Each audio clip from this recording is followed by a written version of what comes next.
বিসমিল্লাহির রহমানির রহিম।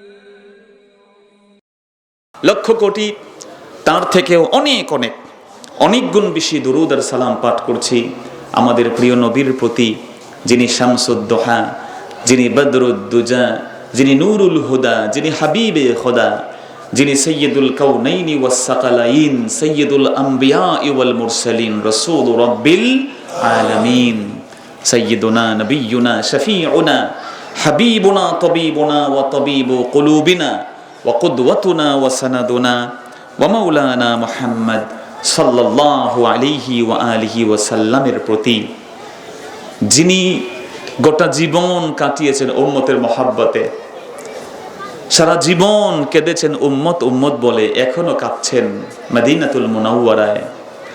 কিয়ামতের দিন সবাই যখন নফসি নফসি বলবে, তিনি সেদিন ডিফারেন্ট একটা আওয়াজ দিয়ে বলবেন, রব্বি হাবলি উম্মতি, রব্বি হাবলি উম্মতি, আয় আল্লাহ আমার গুনাহগার উম্মত, আমার গুনাহগার উম্মত। আল্লাহ পাক বলেছেন, বন্ধু ওয়ালা সাউফা ইউতিকা রাব্বুকা ফাতারদাহ, রাসূল আপনাকে এমন এক গিফট দিব, ইউ উইল বি স্যাটিসফাইড, আপনি খুশি হয়ে যাবেন। জিজ্ঞেস করা হয়েছে মাতা তারদা, আপনি কখন খুশি হবেন রাসূল, কি পাবেন আর খুশি হবেন? আমার রাসূল জবাব দিয়েছেন, ওয়ালাম আরদাহ ওয়া ওয়াহিদুম মিন উম্মতি ফিন্নার, আমার একটা উম্মত জাহান্নামে থাকলে আমি কেমনে খুশি হব? আল্লাহু আকবার বলেন। একটা উম্মতকেও জাহান্নামে রেখে আমার নবী খুশি হবেন?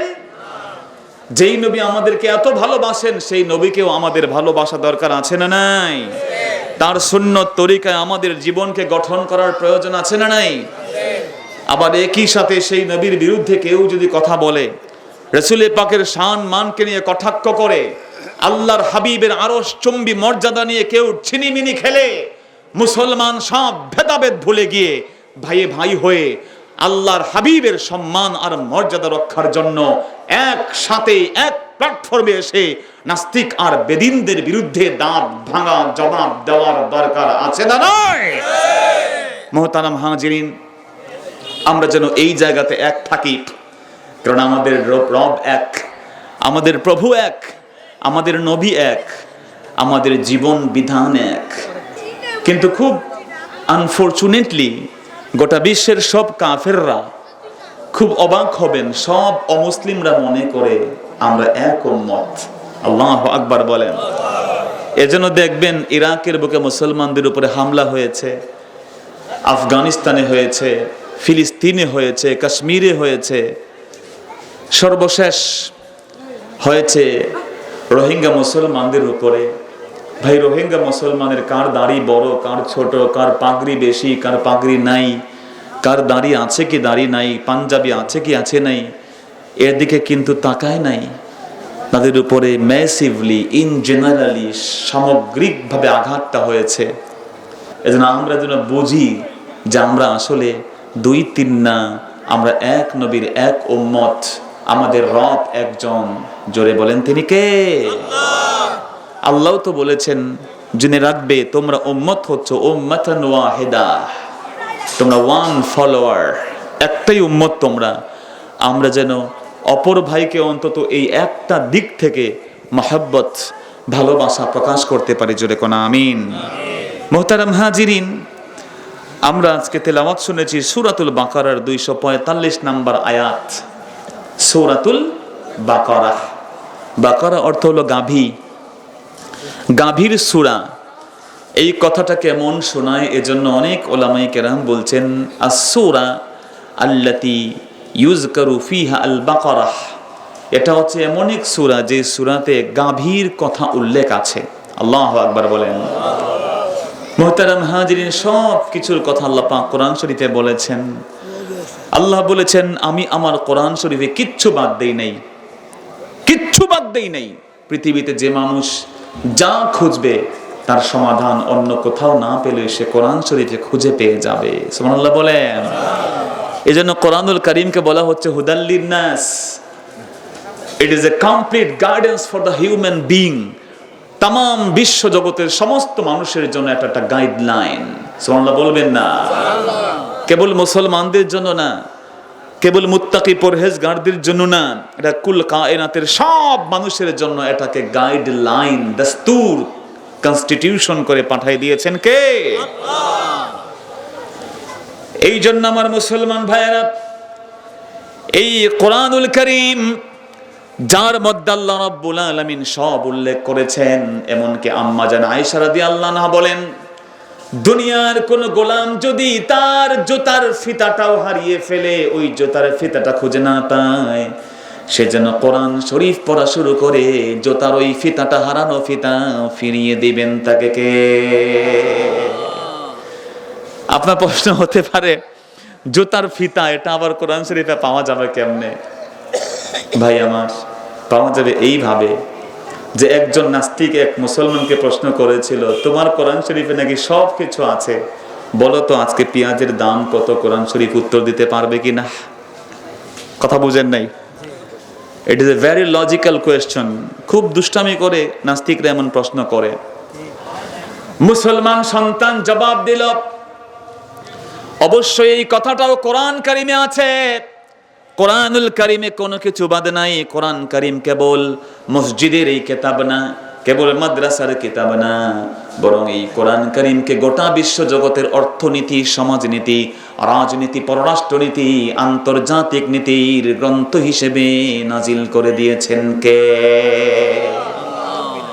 সেই লোকটা বলল, অবশ্যই আছে, আমি মাদ্রাসার ছাত্র না, যদিও ইউনিভার্সিটিতে পড়ি, কিন্তু আমি জানি আমার আল্লাহ বলেছেন, মা ফাররাতনা ফিল কিতাবি মিন শাই, আমার কোরআন শরীফে আমি আল্লাহ কিচ্ছু বাদ দেই না। ছেলেটা তখন এক দোকানদারকে ফোন দিল, দিয়ে জিজ্ঞেস করলো, পেঁয়াজের রেট কত? দোকানদার বলল, পেঁয়াজ 32, বা খুব বেশি রেট থাকলে 200-250 টাকাও তো হয়েছে, ঠিক না? আমাদের বন্ধু যারা আছে, ইলিশ মাছ পাঠাইছেন পদ্মার, পরদিনই পাঠাই দিয়েছে পেঁয়াজের বস্তা বন্ধ করে দিয়েছে। কথা কোন ঠিক কিনা? কিন্তু আমাদের জানা দরকার, আমাদের বন্ধু পাশের দেশ না, পলিটিক্যাল লিডার না, আব্দুল করিম আব্দুর রহিম না, বন্ধু মুসলমানদের একজন। জোরে বলেন তিনি কে? আল্লাহ জানিয়ে দিয়েছেন, আল্লাহু ওয়ালিয়ুল্লাযীনা আমানু ইউখরিজুহুম মিনাজ যুলুমাতি ইলান নূর। মুমিনদের বন্ধু আর কেউ নয়। মুমিনদের বন্ধু পৃথিবীতে কেউ কোনো বন্ধুকে, কোনো মানুষকে বন্ধু বানাতে পারে না। রাসূল নিজে বলেছেন, লাউ কুনতু মুত্তাখিজান খালিলা লাত্তাখাযতু আবা বকরিন খালিলা। যদি আল্লাহর কোন গোলামকে বন্ধু বানানো জায়েজই হতো, রে দুনিয়ার আমার উম্মতেরা শোনো, যদি এটি পারমিটেড হতো, লিগাল হতো, তাহলে আমি সবার আগে আমার আবু বকরকে বন্ধু বানিয়ে নিতাম। কিন্তু আবু বকর কেন? এই দুনিয়াতে কাউকে বন্ধু বানানো যাবে না। মুমিন যদি আল্লাহর গোলাম হয়, ঈমান এনে ফেলে, জানতে হবে মুমিনের বন্ধু একজন, তিনি কে? আমরা তো বন্ধুর জন্য সুইসাইড করে না? ছেলে মেয়ের জন্য, মেয়ে ছেলের জন্য, অমুক নেতা মারা গেছে, অমুক নায়ক মারা গেছে, কত মেয়ে গলায় ফাঁস লাগিয়ে মারা যায়, আছে না নাই? আরে ওগুলো তোমার ফেক ফ্রেন্ড। যেই বন্ধু কোনো বিরক্ত হন না কোনো দিন, তোমার বন্ধুকে 2-3 দিন বললে বিরক্ত হবে, মেজাজ খারাপ করে ফেলবে, বাট এমন রব তিনি জানিয়েছেন, ইন্নাল্লাহা লা ইয়াগদিব, বান্দা যখন না ডাকে আল্লাহ রাগ হয়ে যান। আল্লাহু আকবার। ইন্নাল্লাহা লা ইস্তাহিয়া ইয়ারুদ্দাহু সিফারা, বান্দা যখন রব্বুল আলামিনের কাছে কিছু চায়, রব্বুল আলামিন খালি হাতে ফিরিয়ে দিতে লজ্জা পান। তিনি বলেছেন, উদউনি আস্তাজিব লাকুম। রাত, সন্ধ্যা, সকাল, গভীর রাত, সবাই যখন ঘুমিয়ে আছে, কেউ জাগ্রত নাই রে গোলাম, যখনই আমাকে ডাকো আমি আল্লাহ জবাব দিতে প্রস্তুত হয়ে আছি। এজন্য আজ থেকে আমরা যেন আমাদের কষ্ট, ব্যথা, বেদনা অন্য কারো সাথে শেয়ার করার আগে, ফেসবুকে দেওয়ার আগে, ইউটিউবে আপলোড করার আগে দুঃখ কষ্ট আমরা শেয়ার করব যার সাথে, চিৎকার দিয়ে বলেন তিনি কে? তিনি চাইলে খুশি হন, বারবার চাইলে তিনি বিরক্ত হন না। এমন বন্ধুর দরকার আছে না নাই? আমার ভাইরা পেঁয়াজের মূল্য জানলো, ছেলেটা এসে বলল, শোনো নাস্তিক, আজকে পেঁয়াজ এত টাকা চলে। তখন ওই নাস্তিক বলল, তুমি তো একটা লোককে জিজ্ঞেস করে পেঁয়াজের দাম বললা, কোরআন শরীফে আছে বললা যে? সে বলল, শোনো, কোরআন শরীফে আমার আল্লাহ জানিয়ে দিয়েছেন, সূরাতুন নহলের মধ্যে রব্বুল আলামিন জানিয়ে দিয়েছেন, ফাসআলু আহলায যিকরি ইন কুনতুম লা তা'লামুন।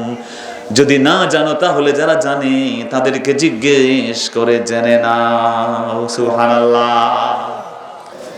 আম্মা জান বলেছেন, জুতার ফিতা হারিয়ে গেলেও কোরআনে পাবে, তার মানে হলো যখন তোমাকে কোনো বিপদ পেয়ে বসবে, فإذا أصابتهم مصيبة قالوا إنا لله وإنا إليه راجعون।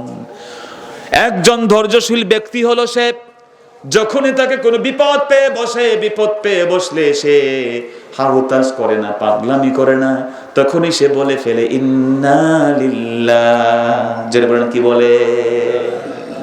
ইন্না লিল্লাহ। কেউ যদি বারবার পড়ে, হারানো বস্তুটাকে তার কাছে আবার ফিরিয়ে দিবেন কে?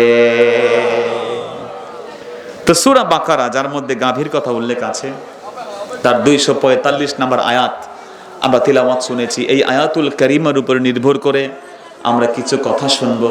আল্লাহ যেন আমাদেরকে তৌফিক দান করেন। জোরে কন্যা আমিন। সূরা বাকারার 245 নম্বর আয়াতে আল্লাহ বলছেন, মান যাল্লাযী ইউকরিদুল্লাহা কারদান হাসানা। কে আছো তোমরা, কে আছে তোমাদের মধ্যে যে আমার আল্লাহকে উত্তম কর্জ দিবে, ধার দিবে, ঋণ দিবে, লোন দিবে, হেল্প করবে টাকা পয়সা দিয়া? এই পৃথিবীতে তোমাদের কে আছে তোমরা আল্লাহকে ঋণ দিবে? মুহতারাম হাজিরিন, আল্লাহ রাব্বুল আলামিন এমন এক আল্লাহ, তাকে জিজ্ঞেস করেছেন, তিনি বান্দাদেরকে জিজ্ঞেস করেছেন, তোমরা কেউ কি আছো যে আল্লাহ রাব্বুল আলামিনকে ঋণ দিতে পারো? ভাই, আপনার বিবেক কি বলে আল্লাহকে ঋণের প্রয়োজন আছে? জোরে বলেন। আল্লাহ রাব্বুল আলামিন সম্পর্কে আমরা সকলেই পড়েছি, কুল হুয়াল্লাহু আহাদ আল্লাহুস সামাদ।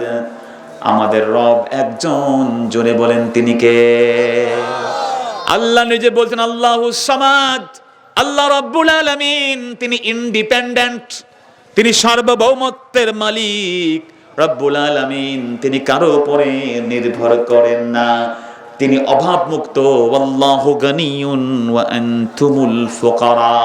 আমার আল্লাহ ধনী, আমরা সকলে ফকির। কিন্তু আল্লাহ বলছেন, কে আছো আল্লাহকে ঋণ দিবে? দিলে কি হবে? আল্লাহ পাক তার রিওয়ার্ড বলছেন। আল্লাহ বলছেন, ফায়ুদআইফাহু লাহু আদআফান কাসীরা। আল্লাহ বলছেন, এই দুনিয়ার বুকে কেউ যদি আল্লাহকে ঋণ দেয়, তাহলে আমার আল্লাহ এটাকে অনেক অনেক গুণ বানায়া দিয়ে দিবে। শুধু তাই না, ওয়াল্লাহু ইয়াকবিদু ওয়া ইয়াবসুত। আল্লাহ পাক তাকে কেউ ঋণ দিলে এটা আল্লাহ ভুলেন না, এটাকে আল্লাহ কবজ করে রাখেন, এটাকে আল্লাহ কবজ করেন না, শুধু এটাকে আরো আরো আরো বিস্তৃত করে দেন। আল্লাহু আকবার বলেন। ওয়া ইলাইহি তুরজাউন। আর দিন শেষে এটা পাবা কোথায়? কারণ তোমাকে তো যেতে হবে একজনের কাছে। তিনি কে? তার কাছে যাওয়া লাগবে, এটা হারানোর কোনো ভয় নাই। এই যে কর্জ আল্লাহকে আমরা দিব, এই কর্জ কোনোভাবে হারিয়ে যাওয়ার সুযোগ নাই। এই আয়াত যখন নাজিল হয়েছে, তারপরে তাফসিরের কিতাবগুলোতে এসছে যে রাসূল কারীম সাল্লাল্লাহু আলাইহি ওয়াসাল্লাম একদিন আবু বকর সিদ্দিক রাদিয়াল্লাহকে পাঠালেন, যাও তুমি অমুক একটা গোত্র, নাম হলো বানু কাইনুকা, ইহুদিদের গোত্র, ওখানে গিয়ে ওই লোকদেরকে তুমি ইসলামের দাওয়াত দাও। আবু বকর ইহুদিদের কাছে যখন আবু বকর সিদ্দিক নরম মানুষ, ভেরি সফট হার্টেড মানুষ, তিনি খুব দিল দরিয়া মানুষ। কোরআন শরীফ তেলাওয়াত হলে তিনি হাউমাউ করে কেঁদে দেন। কোরআন শরীফ পড়ে ইমামতি করার মতো তার সাহস থাকে না।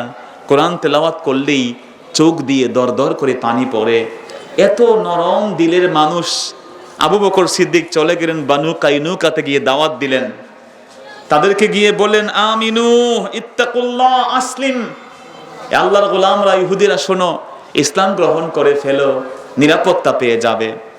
সেই সময় ইহুদিদের মধ্যে একজন আলেম ছিল, তার নাম ছিল ফিনহাস ইবনু আজুরাহ। ফিনহাস ইবনু আজুরাহ, নাম কি? ফিনহাস। ফিনহাস, তার মাঝে আরো কিছু আলেম ওলামা ছিল, ইহুদি পণ্ডিত। সে তখন বলল, আবু বকর সিদ্দিক, তুমি কোন আল্লাহর দাওয়াত দাও? আবু বকর সিদ্দিক বললেন, আল্লাযী আরসালা মুহাম্মাদান সাল্লাল্লাহু আলাইহি সাল্লাম, আমি ওই আল্লাহর দাওয়াত দেই যে আল্লাহ নবী মুহাম্মদকে রাসূল করে পাঠিয়েছেন, কোরআন অবতীর্ণ তার উপরে করেছে। সেই সময় ফিনহাস বলল, রে আবু বকর সিদ্দিক, তোমার আল্লাহ তো গরীব হয়ে গেছেন, ওয়া নাহনু আগনিয়া, ইন্নাল্লাহা ফাকিরুন ওয়া নাহনুল আগনিয়া। তোমার আল্লাহ এমন আল্লাহ যে আল্লাহ গরীব হয়ে গেছেন, তার থেকে আমরাই তো বেশি ধনী। চিৎকার দিয়ে কন্যা নাউযুবিল্লাহ। ইন্নাল্লাহা ফাকির, তোমার আল্লাহ ধনী না, গরীব। তোমার আল্লাহ গরীব, তুমি এমন গরীব আল্লাহর ইবাদত করো, আমরা বরং ধনী, আমাদের কাছে চলে আসো, আমাদের ধর্ম তুমি অনুসরণ করো। আবু বকর সিদ্দিক রাগ হয়ে গেলেন, কারণ সাহাবীরা নরম, আবার যখন ইমানের প্রশ্নে তারা আগুন গরম। ঠিক কিনা বলে? রব্বুল আলামিন জানিয়ে দিয়েছেন, মুহাম্মাদুর রাসূলুল্লাহ ওয়াল্লাযীনা মাআহু আশিদ্দাউ আলাল কুফফারি রুহামাউ বাইনাহুম। মুহাম্মদ সাল্লাল্লাহু আলাইহি সাল্লাম আল্লাহর রাসূল, আর নবী মুহাম্মদের সাথে যারা আছে মোমেনদের ব্যাপারে একে অপরে বড় দয়াদ্র, বড় সফট হার্টেড। বার যখন কাফেররা ইসলামের বিরুদ্ধে দাঁড়িয়ে যায়, মুসলমান তখন রুদ্রমূর্তি ধারণ করে কাফেরদের বিরুদ্ধে তিল পরিমাণ ছাড় দেয় না। ঠিক কিনা বলেন? আমার মুসলমান ভাইয়েরা, লা ইকরাহা ফিদ্দিন, আপনি বলবেন ধর্মে কোনো জোর জবরদস্তি নাই, কোন প্রকারের প্রেসার ক্রিয়েট করা যাবে না, প্রেসারাইজ করা যাবে না। কিন্তু আপনি যদি ধর্মের অনুসারী হয়ে যান, মুসলমান হয়ে যান, মুসলমান হয়ে গেলে বলতে পারবেন না সব ধর্ম সমান। যখনই আপনি ইমানের নূর আপনার মধ্যে এসে যাবে, বলতে হবে পৃথিবীতে একটাই ধর্ম শ্রেষ্ঠ এবং একমাত্র সঠিক ধর্ম। জোরে সোরে বলুন, তার নাম কি? ইন্না দীনা ইনদাল্লাহিল ইসলাম, লা ইকরাহা ফিদ্দিন, কাদ তাবায়্যানার রুশদু মিনাল গাই। হক থেকে বেহক পার্থক্য হয়ে গেছে, হারামগুলো হালাল থেকে দূরে সরে গেছে, নাপাকগুলো পাক থেকে পৃথক হয়ে গেছে। ইসলাম গ্রহণ কেউ করে ফেললে আর উল্টা পাল্টা করা চলবে না। কেউ মুসলমান হয় নাই, this is the different thing. আপনি কাউকে প্রেসারাইজ করে ইসলাম গ্রহণ করতে পারবেন না। But if you are a believer, যদি আপনি বিশ্বাসী হন, you have to obey the law, আপনাকে ইসলামের বিধি বিধান মানতেই হবে। কথা বলেন ঠিক কি না? সেনাবাহিনীর কর্মকর্তা আপনি না, ফর এক্সাম্পল, আপনি যা ইচ্ছা করতে পারেন, বাট যদি আপনি মিলিটারি একাডেমিতে ঢুকে যান অ্যাজ এ সোলজার, আপনি যা ইচ্ছা তাই করতে পারবেন না। তার ড্রেস কোড আছে, মানতে হবে। তার কিছু নিয়ম নীতি আছে, ওটাকে আপনাকে ফলো করতে হবে। ক্যাডেট স্কুল বাংলাদেশে আছে না নাই? আপনারা কথা বলছেন না, আছে না নাই? তো ক্যাডেট স্কুলগুলোতে নিয়ম নীতি আছে না নাই? আমার জন্য, আপনার জন্য? নো, যারা ওখানে অ্যাডমিটেড হয় তাদের জন্য। যে ওখানের একজন ছাত্র, অবশ্যই তাকে এটা মানতে সে বাধ্য। ঠিক একইভাবে আপনি ইসলাম গ্রহণ করেন, আপনি এটা বলবেন না লাকুম দীনুকুম ওয়ালিয়া দিন। আরে লাকুম দীনুকুম ওয়ালিয়া দিন আপনি বলেন, এর আগে আর পরে কি আছে বলেন না কেন? লাকুম দীনুকুম ওয়ালিয়া দিন, তার আগে পরে কি আছে আপনি পড়তে হবে। তার আগে আমার আল্লাহ জানিয়ে দিয়েছেন, লা আ'বুদু মা তা'বুদুন। খোদার কসম, জীবন যাবে, যৌবন যাবে, সম্পদ যাবে, গোটা পৃথিবী একদিকে যাবে, তোমরা যে মূর্তির পূজা করো আমি তার পূজা করব না। ঠিক কি না বলে? মুসলমানকে ক্লারিফিকেশন দিতে হবে আগে। রব্বুল আলামিন তারপরে কি বলছেন, লা ইকরাহা ফিদ্দিন কাদ তাবায়্যানার রুশদু মিনাল গাই। তারপরে কি, ফামান ইয়াকফুর বিত্তাগুতি ওয়া ইউমিন বিল্লাহ ফাকাদ ইসতামসাকা বিল উরওয়াতিল উসকা। সবার আগে মুসলমান বললে হবে না, ইউ হ্যাভ টু ক্লারিফাই। প্রথম আপনাকে এটাকে স্বীকৃতি দিতে হবে, ইয়াকফুর বিত্তাগুত, সব তাগুতের সাথে আমার সম্পর্ক ছিন্ন করতে হবে আগে। তাগুত কি? আলেম ওলামাদের জিজ্ঞেস করলেই বলতে পারবে না তাগুত কি। তাগুত মানে শয়তান, তাগুত মানে আল্লাহ বিরোধী যারা আছে, তাগুত মানে হচ্ছে আল্লাহর সম্মান নিয়ে, নবীর সম্মান নিয়ে ছিনিমিনি যারা খেলে, ইসলামের শত্রু যারা, তাদের সাথে মুসলমানদের সম্পর্ক থাকতে পারবে না। ফামান ইয়াকফুর বিত্তাগুত, তাগুত মানে হলো সুদ ভিত্তিক অর্থনীতি, কথা বলেন ঠিক কিনা? তাগুত মানে হলো গান বাজনা, তাগুত মানে হলো হোটেলে গিয়ে শরাব খাওয়া, তাগুত মানে হলো অন্যায়ভাবে হোটেলে গিয়ে অবৈধ রাত কাটানো, আছে না নাই?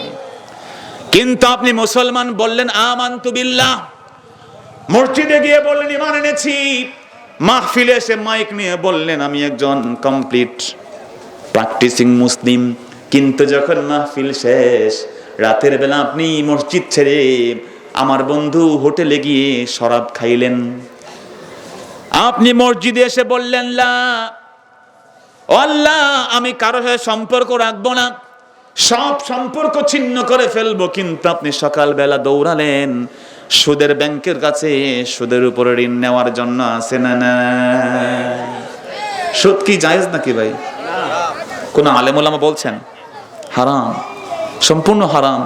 কিন্তু আপনি হারাম অর্থনীতির উপরে প্রতিষ্ঠিত তাগুতের সাথে আপনার সম্পর্ক, আর আপনি বলছেন আমানতু বিল্লাহ। হবে না। আল্লাহ বলছেন আগে ফামান ইয়াকফুর বিত্তাগুত, আগে আল্লাহর সাথে কন্ট্রাডিক্টরি যে কানুন বিধান আছে ওগুলোকে বাদ দিতে হবে, ওয়া ইউমিন বিল্লাহ, এরপর আল্লাহর উপর ঈমান। ফাকাদ ইসতামসাকা বিল উরওয়াতিল উসকা লাম ফিসাম লাহা, সে এমন এক রজ্জুকে ধরেছে ওখান থেকে তাকে কেউ সরাতে পারবে। আরে জোরে বলেন পারবে? এজন্য আপনি কালেমা কি পড়েন? লা ইলাহা ইল্লাল্লাহ। ভাই বলে না লা ইলাহা ইল্লাল্লাহ, আগে কিন্তু নেগেটিভ। কি ভাই আগে নেগেটিভ না? লা ইলাহা, কেউ নাই, কোনো মাবুদ নাই, কোনো জীবনদাতা নাই, কোনো বিধানদাতা নাই, কোনো শরীয়ত নাই, কোনো অর্থনীতি নাই, কোনো পররাষ্ট্রনীতি নাই, কোনো মালিক নাই, সব ক্ষমতা, সব মুলুকিয়াতের একমাত্র অধিপতি একজন, তিনি কে? লা ইলাহা আগে, তারপরে ইল্লাল্লাহ। এজন্য বন্ধু আপনাকে আগে তাগুতকে মাইনাস করতে হবে। কিন্তু আপনি যদি এমন মুসলমান হন, মসজিদ মে যাকে নমাজ পড়হ, होटल पे शराब पियो, ताके शैतान भी खुश रहो, रहमान भी नाराज ना हो। नाउजुबिल्लाह बोले। মসজিদে গিয়ে নামাজ পড়লাম, হোটেলে গিয়ে শরাব পান করলাম, যাতে করে আমার আল্লাহ তিনিও খুশি থাকেন, শয়তান নারাজ না হয়ে যায়। এমন মুসলমান না, তার একটা নাম হলো মুনাফিক। কি বলেন তার নাম কি? আবু বকর সিদ্দিক যখন তাগুতের এই উচ্চারণ শুনলেন যে আমার আল্লাহকে ফকির বলতেছে, রাগ হয়ে গেলেন। ওনার ছেলে একদিন এসে বলছে, আবু বকর কত নরম সাহাবী, চিনেন না ওনাকে আপনারা? রাসূল বলছেন আমি বন্ধু বানালে তারে বানাইতাম। ইজ হুমা ফিল গার, ওই যে আপনার গারে সুরে রাসূল যখন হিজরত করতে যান তখন আবু বকর সিদ্দিক ছিলেন। এমন একজন মহান সাহাবী, এত নরম দিলের সাহাবী।